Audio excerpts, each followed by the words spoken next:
आहे का कोणी घरात? मम्मी मी आली का? मम्मी.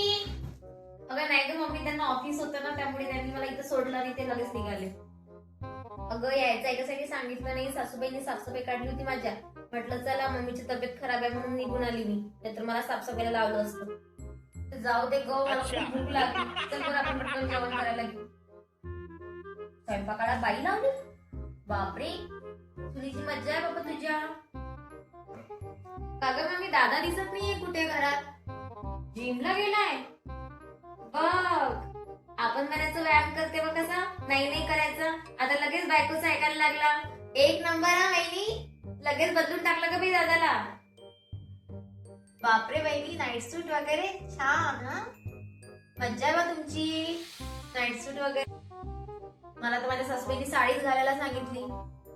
तुमच्यासारखी थोडी सासू आहे, नशिबाने बाई तू. जाऊ दे ग मम्मी, काही म्हणू नको वहिनीला. उगाच वहिनी म्हणतील मग नाना दालीन भांडण लावून गेली. मला नको बाई तुमच्या दोघींच्या मध्ये पडायचं. ए मम्मी, माझ्या सासूबाईंचा फोन आहे, त्यांना सांग ना 2-3 दिवसांनी येईल म्हणून, तिची तब्येत खराब आहे. बोल. का ग मम्मी, नुसतं सुनेचीच बाजू घेत आहेस तू?